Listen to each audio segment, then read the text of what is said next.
Kanchipuram Vakula silks నాణ్యత మా ప్రాధాన్యత. మదీనాగూడ, మియాపూర్, హైదరాబాద్ లో త్వరలో శుభారంభం. నమస్కారం, వెల్కమ్ టు ఐ డ్రీమ్. నేను మీ విజిత. ప్రస్తుత కాలంలో చూసుకుంటే భార్యాభర్తల మధ్య సఖ్యత అనేది కనుమరుగైపోయిందనే చెప్పాలి. ఒకప్పటి కాలంలో చూసుకుంటే భార్యాభర్తలు వాళ్ళు చావుకి కాళ్ళు చాపుకొని ఉన్నారు అనే వరకు కూడా ఎంతో కలివిడిగా, ఎంతో పద్ధతిగా వాళ్ళ ప్రేమ, అభిమానాలు, అనురాగాలన్నీ చాలా చక్కగా కళ్ళకు కట్టినట్టుగా మనం మన అమ్మమ్మ తాతయ్యల రూపంలో చూస్తూనే ఉంటాం. మరి ఎందుకు ఇప్పటి కాలంలో అవన్నీ మనకు కనుమరుగైపోయాయి? ఇలాంటి విషయాలన్నింటినీ మనతో షేర్ చేసుకోవడం కోసం, మనందరికీ తెలియచెప్పడం కోసం ప్రస్తుతం మనతో పాటు ఉన్నారు కౌన్సిలింగ్ సైకోథెరపిస్ట్ పద్మా కమలాకర్ గారు మనతో పాటు ఉన్నారు. ఇప్పుడు మేడంతో మాట్లాడి మరిన్ని విషయాలు తెలుసుకుందాం. నమస్తే మేడం. నమస్తే మేడం, ప్రస్తుత కాలంలో భార్యాభర్తల్ని చూసుకుంటే ఎక్కడ అన్యోన్యత అనేదే లేకుండా పోయింది. వాళ్ళకున్న కిడ్స్ కోసం కానీ, ఫ్యామిలీ రెస్పాన్సిబిలిటీస్ కోసం మాత్రమే ఈ రిలేషన్ కంటిన్యూ చేస్తున్నారేమో అనేటట్టుగానే అయిపోయింది. ఒకప్పటి కాలంలో చూసుకుంటే మనం పెద్దవాళ్ళని, తాతయ్యలు, అమ్మలు, ఆ కాలంలో చాలా రిలేషన్ అనేది మంచి గుడ్ రిలేషన్ కనిపించేది వాళ్ళలో. ఎందుకు మేడం, రీజన్ ఏంటి? వాళ్ళకి వీళ్ళకి మధ్య, ఈ జనరేషన్కి ఆ జనరేషన్కి మధ్య ఇంత తేడా ఎందుకు? అంటే ఇక్కడ ఎలా ఉంటుందంటే, అప్పట్లో మనకి ఇంత కాంక్రీట్ బిల్డింగ్స్ లేవు కదా. లేవు మేడం. చిన్న గుడిసెలు, ఓకే, చక్కగా అందరూ ఉమ్మడి కుటుంబాలు ఉండేవి. అవతల ఊర్లో ఎవరున్నారో తెలిసేది, లేకపోతే అవతల రాష్ట్రాల్లో ఎవరున్నారో తెలిసేది. కానీ ఇప్పుడు ఈ కాంక్రీట్ బిల్డింగ్స్ వచ్చాక పక్క ఫ్లాట్లో ఎవరున్నారో కూడా తెలియట్లేదు. అంటే అంత వేరియేషన్స్ పెరిగిపోయినాయి. బట్ అంటే కాలం మారుతున్న కాలమాన పరిస్థితులకు అనుకూలంగా మనము మారాలి. అంటే అప్పట్లో ఎలా ఉండేదంటే, ఉమ్మడి కుటుంబాలు ఉండటంతో పెళ్ళయిన తర్వాత ఒక వైఫ్ అండ్ హస్బెండ్ ఎలా ఉండాలి ఏంటనేది పెళ్లికి ముందు ఏం చేసేవారంటే, ఒక మ్యారేజ్ సెట్ అయింది అనుకున్నప్పుడు ఎవరైతే వైఫ్ అండ్ హస్బెండ్ బాగుంటున్నారో వాళ్ళ దగ్గరికి అమ్మాయిని పంపించేవారు, అటు వాళ్ళు అబ్బాయిని పంపించేవారు. అంటే వాళ్ళు నేర్చుకుంటారు. అవును, అక్కడ కొన్ని విషయాలు నేర్చుకుంటారు. వాళ్ళ భార్యాభర్తలు ఎలా ఉన్నారు, ఏంటి, ఏం చేస్తున్నారు అని తెలుసుకుంటారని మ్యారేజ్ సెట్ అయిన కొన్ని రోజులకి పంపించేసేవారు. ఓకే, అక్కడ వాళ్ళు వైఫ్ అండ్ హస్బెండ్ ఎలా ఉన్నారు ఏంటి అనేది వీళ్ళు కాస్త తెలుసుకునేవారు. ఓకే, తెలుసుకున్నాక మ్యారేజ్ అయిన తర్వాత ఏమైనా గొడవలు వస్తే పెద్దవాళ్ళు ఏమనేవారంటే, కొన్ని బాగా సివియర్ అయితే వీళ్ళు కూర్చోబెట్టి, తాతలో, అమ్మమ్మలో, నాన్నమ్మలో కూర్చోబెట్టి మాట్లాడేవారు. లేదు అంటే వాళ్ళకి వదిలేయండి, వాళ్ళు చూసుకుంటారని అప్పట్లో పెద్దవాళ్ళు అనేవారు. ఓకే, దాంతో ఏమయ్యేదంటే, ఓకే వాళ్ళు తెలుసుకుంటారు అనేటప్పటికీ మేము తెలుసుకోవాలా అనే ఆలోచన వీళ్ళకి వచ్చి, ఏదైనా సమస్య వస్తే దాన్ని ఎలా పరిష్కరించుకోవాలని వాళ్ళుగా ఆలోచించుకునేవారు, వైఫ్ అండ్ హస్బెండ్ కూర్చొని మాట్లాడుకొని. ఓకే, ఓకే, అలా చేసేవారు. ప్లస్ ఏంటంటే, ఎవరైనా వాళ్ళ రూమ్లోకి వెళ్ళాలి అంటే వెళ్ళనిచ్చేవారు కాదు. వాళ్ళ ప్రైవసీ వాళ్ళకు ఉండేది. వాళ్ళ స్వతంత్రత వాళ్ళది, వాళ్ళ రూమ్ అది, మీరు వెళ్ళడానికి లేదు. ఎప్పుడైనా అవకాశం ఉంటే వాళ్ళు బయటకు పిలిచి ఏమన్నా ఉంటే అడగండి అనే వేలో ఉండేది. ఓకే, ప్లస్ అప్పట్లో మ్యారేజెస్ కూడా ఎలా ఉండేయంటే, ఒక 5 days 6 days ఉండేది. అందులో ఒక రోజు వరుసైన వాళ్ళకి ఒక రోజు పెట్టేవారు. ముత్తాతల నుంచి లేదా బావా మరదల నుంచి అందరూ ఆ రోజు గ్యాదర్ అయ్యేవారు. గ్యాదర్ అయ్యి సరదాగా జోకులు వేసుకోవటం, అది అంటే వరుసైన వాళ్ళని ఎలా ఏడిపిస్తారు ఏంటనేది చాలా హెవీగా ఉండేది ఆ 1 day ఫుల్. ఓకే, ఎప్పుడైతే అలా అంటే బావని మరదలు ఇలా ఏడిపిస్తారు, లేకపోతే మరదల్ని బావలు ఇలా ఏడిపిస్తారు, అమ్మమ్మలు తాతయ్యలు ఇలా ఏడిపించుకుంటారు అనే వేలో ఆ రోజంతా గడిచేది. అక్కడ ఏమవుతుందంటే, లైంగికంగా సెక్స్ కోరికలు ఏమన్నా ఉన్నా అలా మాట్లాడుకోవటం వల్ల ఆ కోరికలు ఫ్రీ అయిపోయాయి. ఓకే, అలా ఫ్రీ అయిపోవడంతో మ్యారేజ్ అయిన తర్వాత ఇంకందరూ ఎవరి పనిలో వాళ్ళు వెళ్ళిపోయేవారు. ఓకే, ఇంకా దీని గురించి ఉండేది కాదు. అంటే మనం అనుకుంటాం అప్పట్లో ఎవరు సెక్స్ గురించి చెప్పేవారు కాదు, బట్ ఆ రోజు ఉండటంతో ఇలా సరదాగా జోక్స్ చాలా ఎటకారంగా కూడా ఉండేవి. ఓకే, మీరు అబ్జర్వ్ చేయండి, తాత అమ్మమ్మని అనటం, నానమ్మని అనటం, ఇలా చాలా అసలు చాలా ఎక్కువ ఉండేవి అప్పట్లో. కానీ ఇప్పుడు ఏవి అంత సరదాగా, అంత లవ్లీగా మాట్లాడుకోవటం చేయటం అప్పట్లో పెద్దవాళ్ళు మాట్లాడుకున్న ఎంజాయ్ చేసేవారు. ఓకే, ఎవరేమనేవారు కాదు. కానీ ఇప్పుడు ఎలా అయిపోయిందంటే, ఒక మ్యారేజ్ అనేది ఒక బిజినెస్ అయిపోయింది. ఓకే, ఇప్పుడు చూడండి, ప్రీ మ్యారిటల్ వెడ్డింగ్ షూట్ అని, ప్లస్ ఇంకా హెల్దీ అని, ఇవన్నీ అవన్నీ చెప్పి మొత్తం అసలు ఏదో కలగాపులంగా చేస్తున్నట్టు ఉంది. మ్యారేజ్ అనేది ఏంటంటే ఒక ఫోటోషూట్ కోసం, ఆ ఫోటోలు చూసుకోవడం కోసం, ఆ వీడియోలు చూసుకోవడం కోసం మాత్రమే మ్యారేజ్ చేస్తున్నారేమో అని అనిపిస్తుంది. ఓకే. అందులో అంత అద్భుతంగా కనిపించాలనుకుంటా, అంటే అద్భుతంగా కనిపించాలి, కానీ మనసు ఎలా ఉంటుందంటే నీళ్ళు. అంటే ఇవన్నీ ఇంపార్టెంటే గానీ వీటితో పాటు మనకు మానవ సంబంధాలు, అనుబంధాలు కూడా అవి ఉండట్లేదు. అవును. ఇప్పుడు చూడండి మీరు, అప్పట్లో ఏంటి, ఒక మ్యారేజ్ సెట్ అయిన తర్వాత అందరు బంధువులందరూ వచ్చేసి పిండి వంటలు చేసేవారు, ఈ పసుపు దంచడం కానీ అసలు ప్రతిదీ చేసేవారు. ఇప్పుడు హెల్దీ అంటున్నారు, లేకపోతే మెహందీ అంటున్నారు, అది సంగీత్ అంటున్నారు, ఎవరు డాన్స్ చేస్తున్నారు? డబ్బులు పెట్టి తీసుకొచ్చుకొని వాళ్ళతో డాన్సులు చేయిస్తున్నారు అంతే. కానీ అప్పట్లో ముసలి వాళ్ళు కూడా చేసేవారు, చాలా సరదాగా పాటలు పాడేవారు, వాళ్ళే పాటలు పాడేవారు. అవును. అసలు ఎంత అద్భుతంగా పెళ్లి కూతురు చేసినప్పుడు, పెళ్లి కొడుకుని చేసినప్పుడు వాళ్ళని తీసుకొచ్చి మీరు పాటలు పాడండి, లేకపోతే దగ్గర వాళ్ళు ఎవరు నువ్వు బాగా పాడుతావు పాటలు, నువ్వు పాడు అని ఇలా పిల్లల దగ్గర నుంచి పెద్దవాళ్ళ వరకు మన బంధువుల్లో ఎవరు బాగా పాటలు పాడతారు, ఎవరు బాగా డాన్స్ చేస్తారని తీసుకొచ్చి చేయించేవారు. ఓకే. అప్పుడు మన కోరిక తీరిపోయేది. అవును. ఫ్రీ అయిపోయేవాళ్ళు. ఎప్పుడైతే ఫ్రీ అయిపోయామో ఫ్రీ ఆలోచనలు వస్తాయి, పాజిటివ్ ఆలోచనలు పెరుగుతాయి. ఓకే. కానీ ఇప్పుడు అలా ఉండట్లా. మ్యారేజ్ అయిపోయిన 2వ రోజే గొడవలు పెట్టుకుంటాం. మ్యారేజ్ కూడా అవసరం లేదు, ఈ మధ్యన ప్రీ వెడ్డింగ్ షూట్ జరిగిన 3-4 డేస్కే 5 డేస్కే నాకు ఈ అబ్బాయి వద్దు, నాకు ఈ అమ్మాయి వద్దు అని నేను అది చాలా హ్యాపీ ఫీల్ అవుతున్నా. ఎందుకని మేడం? ఎందుకు అంటే ఇక్కడ లక్షలతో అయిపోయింది. ప్రీ వెడ్డింగ్ షూట్ అంటే ఒక 10 లక్షలు లేదా 20 లక్షలు 5 లక్షలతో అయిపోతుంది కదా. అమ్మయ్య ఈ 5 లక్షలతో వీళ్ళది అయిపోయింది, పెళ్ళైతే మళ్ళీ కోట్లు. ఓకే, ఆ వేలు అంటే అది సరదాగా సిల్లీగా అనిపిస్తుంది, కానీ అది చాలా సీరియస్. ఎందుకంటే ఇప్పుడు మ్యారేజ్ చేసుకుంటున్నారు, అసలు వైఫ్ ఎలా ఉండాలి, ఒక భర్త ఎలా ఉండాలి అంటే నేను ఒకటే చెప్తాను. ఇప్పుడు మీరే ఉన్నారు, ఓకే మేడం, మీరు మ్యారేజ్ చేసుకుంటే మీరు ఇంకొక ఇంటికి వెళ్ళాలి.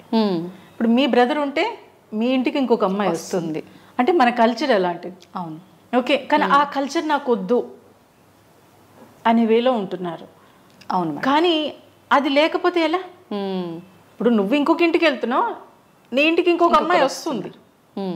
ఇప్పుడు నీ ఇల్లు ఇది, ఆ అమ్మాయి ఇల్లు అది. అదే. కానీ నాకు ఇదేమొద్దు, మా అమ్మ వాళ్ళ ఇంట్లో ఉంటా అనేవి, అది ఎంత రాంగ్ అంటే మన సంస్కృతిని, మన సాంప్రదాయ వ్యవహారాల్ని మనం నాశనం చేస్తున్నట్లే కదా. అవును మేడం. అది నాశనం అయిపోతే ఇప్పుడు ఇతర దేశాల్లో మనం తిట్టుకుంటున్నాం, వీళ్ళకి ఫ్యామిలీ కల్చర్ ఉండదు అని. ఇప్పుడు మనమే అలా తయారవుతే ఎలా? కాబట్టి దీన్ని కొంతైనా కాపాడుకోవాలంటే ఇప్పుడు ఓకే, మన మ్యారేజ్ అనేది ఇప్పుడు ఇద్దరూ సంపాదించాలి, అవసరం. ఎందుకంటే పిల్లల స్టడీస్ పరంగా కానీ ఏది చూసుకున్నా కానీ. బట్ వీళ్ళిద్దరే సరిగ్గా లేకపోతే తర్వాత ఏముంది? సో కాబట్టి ఏంటంటే ఇప్పుడు కండిషన్ చూస్తే ఓకే, పెళ్లి చేసుకుంటున్నారు, ముందుకెళ్తున్నారు అంటే ఇక్కడ ఆర్థిక స్వేచ్ఛ పెరిగింది అమ్మాయికి. కానీ వెరీ గుడ్. ఎందుకంటే ఎలా ఉంటుందంటే అప్పట్లో మా నాన్నమ్మ ఒకటే మాట అనేది, ఏంటి భార్యాభర్తలు లేదా అత్త కోడలు తిట్టుకుంటున్నారు ఏంటంటే, అప్పట్లో మగాడట వీళ్ళందరూ అమ్మాయిలు అత్తమామలు అందరూ కలిసిపోతున్నారు, నన్ను పట్టించుకోవట్లేదు, వీళ్ళిద్దరి మధ్యన గొడవలు పెడితే వీళ్ళప్పుడు నన్ను బాగా చూసుకుంటారని చెప్పి మగాడే అత్తకి కోడలికి గొడవలు పెట్టాడు. అది ఇప్పుడు డెవలప్ అయిపోయింది అంతే. ఓకే. కానీ ఇక్కడ ఎలా ఉంటుందంటే ఓకే, గొడవలు పెట్టాడంటే ఇప్పుడు ఎవరు సఫర్ అవుతున్నాడు? మగాడే కదా. అంతే కదా, అంటే క్రియేట్ చేసింది మగాడే. అవును. సో కాబట్టి ఇప్పుడు సఫర్ అవుతుంది తనే, ప్లస్ ఫ్యామిలీ మొత్తం. అవును. ఓకే, అంటే ఆ వేలో అంటే పూర్వం అలా ఉండేది, ఇలా ఉంది. ఫస్ట్ పితృస్వామ్య వ్యవస్థ ఉంది, తర్వాత మాతృస్వామ్య వ్యవస్థ ఉంది, అన్నీ ఉన్నాయి. అంటే మారుతున్న దానికి అనుకూలంగా మనల్ని మనం మార్చేసుకుంటున్నాం, మనం ఏమనుకుంటే అది కరెక్ట్ అనే వేలోకి వెళ్ళిపోతున్నాం. కానీ ఓకే, ఇప్పుడు ఎలా ఉంటుందంటే ప్రతి మనిషిలో మంచి చెడు రెండు ఉంటాయి. అలా ఉంటున్నప్పుడు నువ్వు ఒక ఇంట్లో పెరిగొచ్చావు, ఒక 25 years 20 years, ఆ అబ్బాయి ఇంకొక ఇంట్లో పెరిగొచ్చాడు. ఓకే, పెరిగొచ్చినప్పుడు ఎలా ఉండాలి? కాస్త ఈ అమ్మాయి మారాలి అంటే కాస్త టైం పడుతుంది, వెంటనే మారిపోతుందంటే. ఇక్కడ నేను ఇంకోటి కూడా చెప్తా. ఓకే, ఒక అబ్బాయి పెళ్ళైన తర్వాత అత్తమామలు ఏమన్నా అంటే అది ఈ అమ్మాయి ఇంటికి వచ్చిన తర్వాత కూడా ఎప్పుడైనా ఏదైనా గొడవ అయితే అదిగో ఆ రోజు మీ అమ్మ అలా అంది, మీ నాన్న ఇలా అన్నాడు, లేకపోతే మీ అక్క ఇలా అందని అంటారు. ఒకసారి హ్యూమన్ రైట్స్ వాళ్ళది మీటింగ్ పెడితే నేను వెళ్ళా, అందరూ జెంట్సే వచ్చారు. ఓకే, ఒక ఆయన లేపెళ్ళా, మీ అత్తగారింటికి మీరు ఎన్నిసార్లు వెళ్తారంటే సంవత్సరానికి ఒకసారి 2 సంవత్సరాలకు ఒకసారి వెళ్తారు అన్నాడు. వెరీ గుడ్ అన్న, 2-3 అనేది అందరూ అదే చెప్పారు. Okay okay, very good sir. ఇప్పుడు మీ అత్తగారు మీరు వెళ్ళిన సంవత్సరానికో 2 సంవత్సరాల క్రితం ఏదో ఒక మాట అంది, ఇంటికి వచ్చిన తర్వాత సంవత్సరం తర్వాత ఏదో గొడవ అయింది, మీ అమ్మ ఇలా అంది, మీ నాన్న ఇలా అన్నాడు, మీరు అంటారా అంటే అంటామని. Very good. అన్నప్పుడు మీ భార్య ఎంత సఫర్ అవుతుంది? అలాగే మీ ఇంట్లో మీ అమ్మ నాన్న మీ చిన్నప్పటి నుంచి ఉంటారు, పెళ్ళయ్యాక కూడా ఉంటారు. రొటీన్గా ఉంటారు. ఉంటుంది. ప్రతిరోజు మీ అమ్మ కానీ మీ తమ్ముడు కానీ మీ సిస్టర్ కానీ ఏమన్నా అంటే మీ భార్య మీకు వచ్చి చెప్తే మీరు ఏమంటారు? వెంటనే కొట్టడం కానీ అనేసారు, క్యాజువల్గా కొట్టడం కానీ తిట్టడం కానీ. అంటే సంవత్సరం క్రితం మీ అత్తగారో లేకపోతే పెళ్ళైనప్పుడో మీ మామగారో మరిదో అన్న విషయాన్ని మీరు 1 year తర్వాత ఉంటే ప్రతిరోజు మీ వాళ్ళు అంటున్న విషయాన్ని ఈ అమ్మాయి అంటున్నప్పుడు మీరు ఏం చేయాలి? ఇవి చాలా సిల్లీ. అవునవును. అసలు వీటి వల్ల గొడవలు పెట్టుకుంటే నీకు కోట్లు వస్తాయి లేకపోతే బంగారం వస్తుందా? ఏమీ రాదు రాదు. ఇంకా గొడవలు ఎక్కువైపోవడం, గొడవలు ఎక్కువ అవుతాయి, డబ్బు రాదు, బంగారం రాదు, బట్ మళ్ళీ డబ్బులు పెట్టాలి, ఎందుకంటే మళ్ళీ హాస్పిటల్కి వెళ్ళాలి. సో అంత అవసరమా? బట్ ఈ విషయాన్ని దీనివల్ల ఏమన్నా నువ్వు మరింత బాగా జాబ్ చేయగలుగుతావా, లేకపోతే మీ వైఫ్ అండ్ హస్బెండ్ బాగా ఉండగలుగుతారా అంటే ఏమి ఉండదు మేడం. ఎప్పుడు కూడా వైఫ్ అండ్ హస్బెండ్ మధ్య అయితే ఏదైనా గొడవలు అవుతున్నా అవి రీసైకిల్ ఎప్పుడు తిరుగుతూనే ఉంటాయి. ఈ రోజు గొడవ అయింది, 10 రోజుల తర్వాత గొడవ అవుదంటే మనం చెప్పలేం, అవ్వచ్చు అవ్వకపోవచ్చు. బట్ కాబట్టి ఇక్కడే వదిలేసేయాలంతే. ఎప్పుడైతే అలా వదిలేసామో ఆటోమేటిక్గా మైండ్ ఫ్రీ అవుతుంది. కాసేపటికే ఓకే నా భార్యే కదా నన్ను ఉంది, లేకపోతే నా భర్తే కదా, అలాగే మీ అమ్మా నాన్న చెప్పారు మీ వైఫ్ గురించి, లేకపోతే మీ వైఫ్ వాళ్ళ గురించి చెప్పింది అని ఇవద్దు వదిలేసే, ఇవేం ఉపయోగం లేను కదా అని ఇద్దరు అనుకోగలగాలి. ఓకే. అలాగే ఒకటే చెప్తున్నా, ఎందుకంటే ఒక వైఫ్ నీ ఇంటికి వచ్చినప్పుడు తన అక్కడ అపురూపంగా పెరిగిన అమ్మాయి ఒక మహారాణి లాగా అసలు కాలు కింద పెట్టకుండా పెంచిన సందర్భాలు కూడా కొన్ని ఉంటున్నాయి. కాబట్టి ఏంటంటే నీ ఇంటికి వచ్చినప్పుడు నీ వ్యక్తిత్వం, నీ వ్యక్తి అయినప్పుడు నీ తల్లిదండ్రుల ముందు నీ అక్క చెల్లెల ముందు తిట్టాల్సిన అవసరం లేదు. నువ్వు తిట్టు, రూమ్లో తిట్టు, ఏమందు. రూమ్లో తిడితే అసలు బయటకు వచ్చా కూడా చాలా ఫ్రీగా చాలా లవ్లీగా నవ్వుతూ ఉంటుంది. ఇక్కడ 10 మంది ముందు ఎట్టి పరిస్థితుల్లో ఒక మగాడు అనేవాడు తిట్టకుండా ఉంటే భర్తని నెత్తి మీద పెట్టుకొని చూసుకుంటుంది భార్య. ఓకే, అది చాలా మంది ఇగ్నోర్ చేస్తారు. చాలా మంది అట్లా అనేసరికి నువ్వు నన్ను ఇంత మందిలో అవమానించినవు అని వెంటనే వీళ్ళ లోపల తెలియకుండా ఒక ఫీలింగ్ తో వీళ్ళు రిటర్న్ లో ఇంకొకటి అనేయటము, అది గొడవకు దారితీస్తుంది. సో కాబట్టి ఏంటంటే అది ఎప్పుడు కూడా వైఫ్ అయినా కానివ్వండి, తన భర్త తను ఏమన్నా అన్నా కానివ్వండి, స్మూత్ గా చెప్పగలగాలి. అరే ఇది కాదు, ఇలా అందరి ముందు చెప్పాల్సిన అవసరం లేదు, నువ్వు ఒంటరిగా చెప్పు. కొంతమంది వింటారు, కొంతమంది వినరు. బట్ వినేవాళ్ళు ఈ మధ్యన కాస్త పెరిగారు, ఒక 1%. ఎందుకంటే సైకాలజీ ప్రకారం ఏమవుతుందంటే ఒక 200 years ఇంకా పడుతుందట మగాళ్ళు మారడానికి. ఓకే. సో కాబట్టి ఈ లోపల మనం ఫైట్ చేయాలంతే, యుద్ధం చేయాలి. అంటే ఇంతకుముందు ఏంటంటే భారతదేశానికి పాకిస్తాన్ గొడవ జరిగితే ఇప్పుడు మనం మగాళ్ళతో ఫైట్ చేయాలి. అంటే ఫైట్ చేయడం అంటే మన హక్కుల్ని మనం ఫ్రీగా ఉండటం కోసం, వాళ్ళతో కలిసిమెలిసి ఉండటం కోసం యుద్ధం చేయాలి. ఓకే. ఆ యుద్ధం అంటే భయంకరమైన యుద్ధం కాదు, మనతో మనం యుద్ధం చేసుకుంటే ముందుకెళ్ళడానికి అవకాశం ఉంటుంది. ఎందుకంటే ఒక ఫ్యామిలీ అనేది ఒక ఆడదానికి కానీ మగాడికి కానీ ఒక చక్కటి బాధ్యతని తెలియజేస్తుంది, మనం ఉన్నతంగా ఎదగటానికి సపోర్ట్ ఇస్తుంది. అవును. ఓకే, ఇప్పుడు ఎలా ఉంటున్నారంటే ఒక గదిలో 4 గోడలు ఉంటున్నాయి కదా, ఆ 4 గోడలాగా ఆ గోడ నీది, ఈ గోడ నాది, అది పిల్లోడిది, ఇది పిల్లది, ఆ వేలో ఉంటున్నారు. కానీ దానివల్ల ఏమవుతుందంటే మానసిక సమస్యలు పెరిగిపోవడానికి ఎక్కువ ఛాన్సెస్ ఉంది. ఓకే, కమ్యూనికేషన్ సరిగ్గా ఉండట్లేదు. ప్లస్ వాళ్ళు అసలు చాలా మంది హస్బెండ్స్ కానీ వైఫ్స్ కానీ ఆర్థికంగా కూడా కూర్చొని డిస్కస్ చేసుకునే సమయం ఉండటం లేదు అంటున్నారు.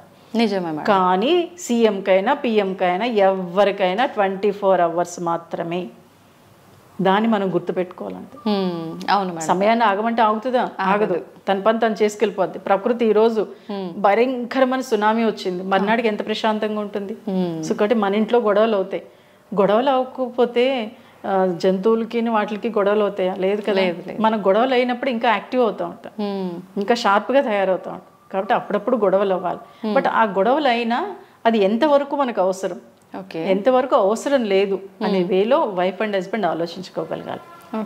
ఓకే, అప్పట్లో పూర్వం అలా ఉన్నారు, ఉమ్మడి కుటుంబాలు ఉన్నారు, వెరీ గుడ్. అప్పుడు పరిస్థితి అప్పుడుది, ఇప్పుడు పరిస్థితి ఇప్పుడుది. సో ఇప్పుడు ఏంటి, మన ఫ్యామిలీని మనం ఎలా చూసుకోవాలని వైఫ్ అండ్ హస్బెండ్ మాట్లాడుకోవాల్సిన చాయిస్ వీళ్ళిద్దరికి మాత్రమే ఉంది. దాన్ని వీళ్ళే యూటిలైజ్ చేసుకోగలగాలి. ఎప్పుడైతే అలా యూటిలైజ్ చేసుకున్నారో ముందుకెళ్ళడానికి అవకాశం ఉంటుంది. ఈ మధ్యన మాక్సిమం చాలా మంది ఏం చేస్తున్నారంటే అప్పట్లో చాలా సరదాగా లవ్లీగా అద్భుతంగా వైఫ్ అండ్ హస్బెండ్ మాట్లాడుకునేవారు, మిగిలిన వాళ్ళు కలగ చేసుకునేవారు కాదు. వాళ్ళు ఎలా వెళ్ళినా ఎక్కడికి వెళ్ళినా అప్పుడైనా సరే ఒరే అమ్మాయిని తీసుకెళ్ళి పుట్టింట్లో వదిలేరా, కొన్ని రోజులు ఉండొస్తుంది, లేకపోతే ఇద్దరు కలిసి వెళ్ళండిరా అనేవారు. కానీ ఇప్పుడు అలా కాదు, నీ ఇంటికి నువ్వు వెళ్ళు, నా ఇంటికి నేను వెళ్తా, ఆ వేలో ఉన్నారు. అక్కడ కమ్యూనికేషన్ ఏముంటుంది?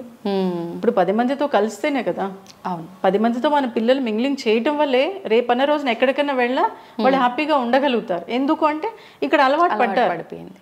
ఈ మనుషులు ఇలా ఉంటారు, ఇలాంటి మనుషులు ఇంకో చోట ఎదురైతే అప్పుడు వాడికి అర్థమైపోతుంది ఇలా ఉంటే బాగుంటుంది, కాబట్టి హ్యాపీగా ముందుకు వెళ్ళిపోతారు. కానీ ఇప్పుడు పిల్లలు అలా వెళ్ళట్లేదు కదా. ఎందుకు? వీళ్ళు నేర్పించకపోవటం వల్ల సఫర్ అవుతున్నారు. అందుకే మానసిక సమస్యలు పెరిగిపోతున్నాయి. సో కాబట్టి ఏంటంటే ఒక వైఫ్ అండ్ హస్బెండ్ కరెక్ట్ వేలో ఉండాలంటే మీ కమ్యూనికేషన్ ఎలా ఉంది, మీ ఫిజికల్ రిలేషన్ ఎలా ఉంది, ప్లస్ మీ ఆర్థిక స్వేచ్ఛ ఎలా ఉంది, ఈ మూడింటిని మీరు అబ్జర్వ్ చేసుకొని ముందుకెళ్తే మటుకు హ్యాపీగా ఉండగలుగుతారు. అలాగే అంటే ఫిజికల్ రిలేషన్ అంటే లైంగికంగా ఓన్లీ సెక్సే కాదు, మాట్లాడుకునే విధానంలో కూడా లవ్లీనెస్ ఉంటుంది. ఎందుకంటే ఒక మగాడు బయట ఆడదాంతో చాలా అద్భుతంగా లవ్లీగా మాట్లాడేస్తాడు. అదే ఇంటికి వచ్చి ఒక భార్యతో నా భార్యే కదా అనుకుంటాడు. కాదు, బయట సినిమాలో మనం చూస్తూ ఉంటాం, అది సినిమానే కదా అనుకుంటాం. ఏం కాదు, జీవితాన్ని చూసే సినిమాలు తీశారు, ఇక్కడి నుంచి అక్కడికి వెళ్ళింది. సో అది మీరు చూసి నేర్చుకోండి. ఎందుకంటే ఒక మాట అనేది మనల్ని ఒక ఉన్నతమైన వ్యక్తిగాను మార్చచ్చు, చంపేను కూడా చంపేయచ్చు. సో కాబట్టి ఏంటంటే ఆ మాట్లాడే విధానం, మీరు ఎలా మాట్లాడుతున్నారు మీ వైఫ్తో కాటి మీ హస్బెండ్తో ఎలా మాట్లాడుతున్నారు మీకు మీరుగా అబ్జర్వ్ చేసుకోండి. ఎవరో చెప్తే వచ్చేది కాదు. సినిమాలు చూడండి, ఇంకా తప్పదు.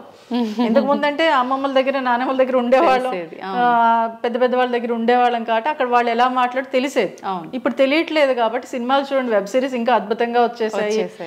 మొన్న ఎవరో అంటున్నారు కొరియన్స్ వెబ్ సిరీస్ ఎందుకు చూస్తారని నేను ఒక పాపని అడిగితే చాలా ఎమోషన్స్ ఉంటాయండి అని. నేను ఒకసారి చూసాను. నిజంగా అంటే ఒక అబ్బాయి ఒక అమ్మాయితో ఎలా మాట్లాడితే ఎలా ఉంటుంది, వాళ్ళు ఎలా పడిపోతారు, వాళ్ళు ఎంత హ్యాపీగా మనతో ఉంటారు అనేది చాలా బాగా చూపిస్తున్నారు అందరూ. సో కాబట్టి అంటే మనం ఎందుకు మాట్లాడకూడదు? నా భార్యే కదా, నా భర్తే కదా. అది అసలు చచ్చిపోయింది నాకు తెలుసు. కొంతమంది మీరన్నట్టుగా సినిమాలు చూసి ఎవరినో చూసి ఇన్స్పైర్ అయ్యి నేను ఇట్లా ఉండాలి అనే మార్పు వాళ్ళలో వచ్చిన అపోజిట్ పర్సన్ చాలే ఆపింగా ఎక్కడో చూసి వచ్చినాయి ఆ టైప్ లో మాట్లాడే వాళ్ళు కూడా ఉంటుంటారు కదా మేడం. అట్లా కూడా కొంచెం ఇలాంటి వాటికి దూరంగా ఉండే వాళ్ళు కూడా ఉంటుంటారు, అంతే కదా. అది చాలా ఎక్కువ ఉంది ఈ మధ్యన. ఎందుకంటే తెలియట్లేదు. స్కూలు చదువు జాబ్ వచ్చేసింది, పెళ్ళి అయిపోయింది, అంతే ఏం లేదు. దానివల్ల తెలియట్లేదు. ఎందుకంటే ఒకసారి ఒక కేసు వస్తే నీ భార్యకి ఏమైనా తీసుకెళ్తావంటే ఏం తీసుకెళ్ళాలండి అన్నాడు. నేను నైట్ ఇంటికి వచ్చే ముందు ఓ పువ్వులో లేకపోతే ఒక స్వీటో ఏదో తీసుకొస్తే హ్యాపీ ఫీల్ అవుతుంది కదా అంటే అది అవసరమా అండి అన్నాడు. అంటే పూర్వం ఎలా ఉండేది, కంపల్సరీ ఇంటికి వస్తుంటే భార్యకి పువ్వులో స్వీట్లో ఏమిటి తీసుకెళ్లేవారు. అంటే తన ప్రేమని తెలియచెప్పడం. ఇప్పుడు అలా ఏమీ లేదు, ఎవరికి వాళ్ళు అన్నట్టు ఉంటున్నారు. సో కాబట్టి ఏంటంటే అది కంపల్సరీ పేరెంట్స్ చెప్పగలగాలి. పేరెంట్సే ఇప్పుడు ఈ మధ్యన చెప్పట్లేదు.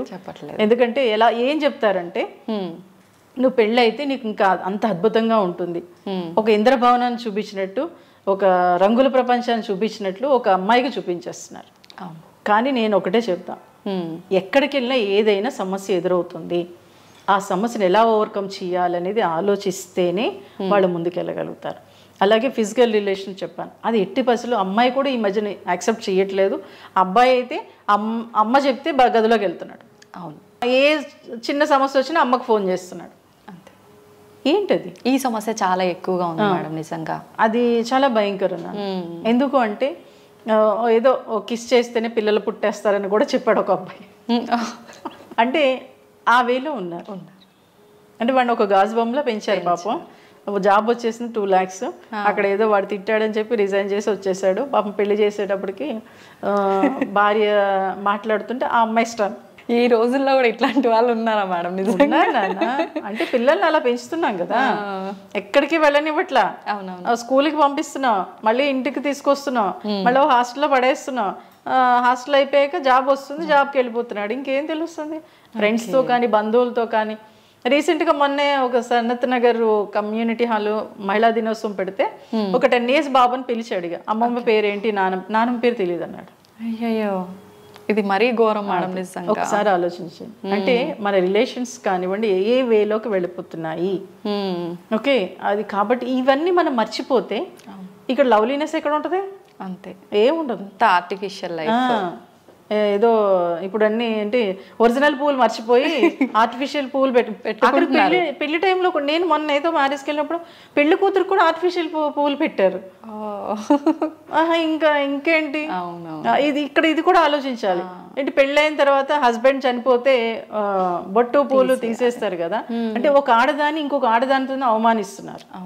ఇప్పుడు ఆర్టిఫిషియల్ పూలే పెట్టుకుంటున్నారు. ఇంకేంటి పెట్టుకుంటే ఏంటి, పెట్టుకోపోవడం ఏంటి, ఇక అవసరం లేదు కదా. ఇవన్నీ ఏంటంటే అప్పట్లో రాజా రామ్మోహన్ రాయ్ గారు ఇవన్నీ ఫైట్ చేయడంతో కొంత ఈ మేరకు వచ్చాం. ఇప్పుడు మన ఆడవాళ్లే ఫైట్ చేయగలగాలి. ఓకే, ఎందుకంటే ఇప్పుడు మన ఇబ్బంది పడినా సఫర్ అయినా ఒక ఆడదే ఇంట్లో, ఆడది బాగుంటే ఆ ఫ్యామిలీ మొత్తం బాగుంటుంది. హెల్త్ పరంగా చూసుకుంటే చాలా మంది, నేను ఈ మధ్యన మహిళా దినోత్సవాలని అంటే నేను అవార్డ్స్కి వెళ్ళను, క్యాజువల్గా వెళ్తున్నప్పుడు హెల్త్ ఇన్సూరెన్స్లో ఎంతమందికి ఉందంటే అందులో ఒక 2-3 కూడా చేతులు ఎత్తలేకపోయారు.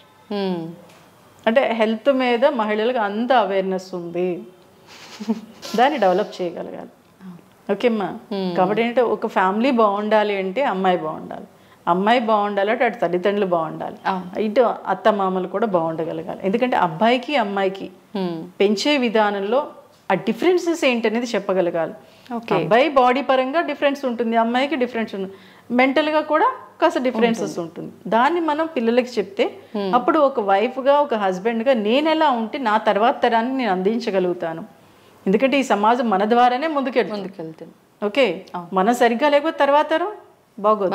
సో కాబట్టి వైఫ్గా హస్బెండ్గా నువ్వెలా ఉంటున్నావు, నీ ఫ్యామిలీతో నువ్వేం చేస్తున్నావు. బయట అమ్మాయితో అద్భుతంగా మాట్లాడేసి వచ్చేసి ఇంట్లో అమ్మ నేను భార్యని తిడితే ఎలా, అది కుదరదు.